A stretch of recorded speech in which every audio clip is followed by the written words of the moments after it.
Okay, så jamen hej og velkommen til Bolette og A-holdet. Jeg er så Bolette, og i dag der skal vi tale om afskaffelsen af slavehandlen. Og derfor så har vi jo valgt at invitere Carsten P., som er historiker og interesserer sig rigtig meget inden for det område. Og Dorte L., der er specialist inden for afskaffelsen af selve slavehandlen. Så jeg vil bare sige velkommen til dig. Tak. Jo tak. Så jamen, i dagens afsnit, der kommer vi jo til at undersøge, hvilken betydning forskellige danske aktørers interesser i slutningen af 1700-tallet havde på slavehandelsforbuddet, og hvilke økonomiske interesser der var i at ophæve slavehandlen i slutningen af 1700-tallet i Danmark, ikke? Så Carsten P., du kom lidt ind på det her med et forslag, som ham her Ernst Schimmelmann, han jo var kommet med. Men hvad er det egentlig for et forslag? Eller hvad gik det præcis ud på? Jamen, det er jo ham her, Ernst Schimmelmann, som var en plantageejer og netop repræsentant for det her forslag. Og han kom nemlig med flere punkter inden for slavehandlens ophævelse, der blandt andet skulle vægte de andre aktørers interesse for forslaget. Altså, nok så kunne det jo ikke betale sig mere at handle med de her slaver der, men i stedet så kunne man forbedre nogle af forholdene for dem, altså de slaver, man havde i forvejen, og derfor sikre sig, at de holdt længere. Jamen, så Carsten B., det lyder fuldstændig helt igennem interessant. Det vil vi jo gerne høre mere om her om lidt. Ja. Men videre til dig, Dorte.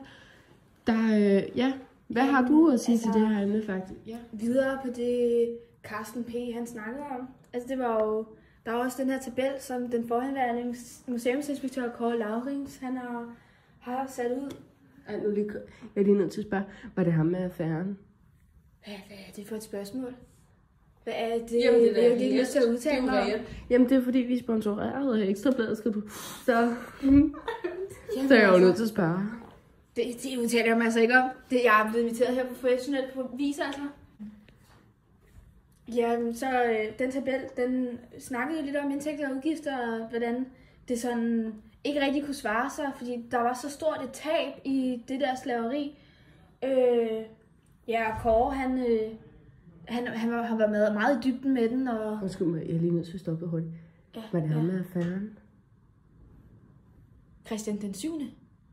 Nej, Kåre. Jeg følger ikke. Christian? Nej, Kåre. Christian? Jo, nej, Kåre. Han blev rød. Nå!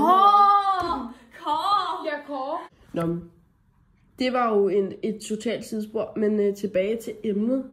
Så Dorte, nu hvor du snakker om den her tabel og tabet, hvor stort var tabet egentlig?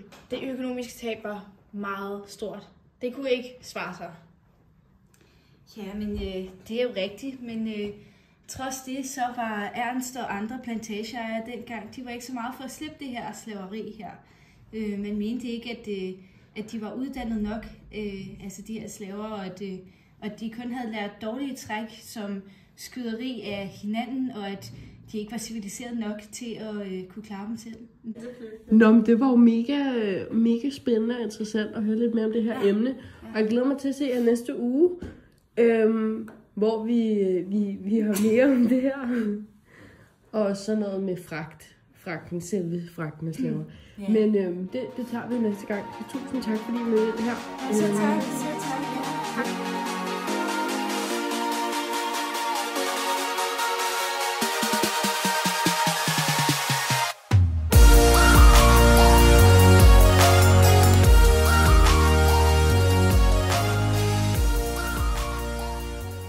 Og nu til fraklippene. Hvad hedder han? Skimmelmand? Prøv at høre, Dorte, du er fandme dummere end lort, mand. Undskyld.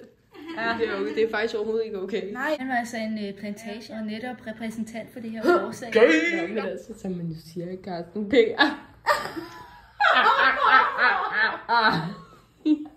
Skal snart være færdig.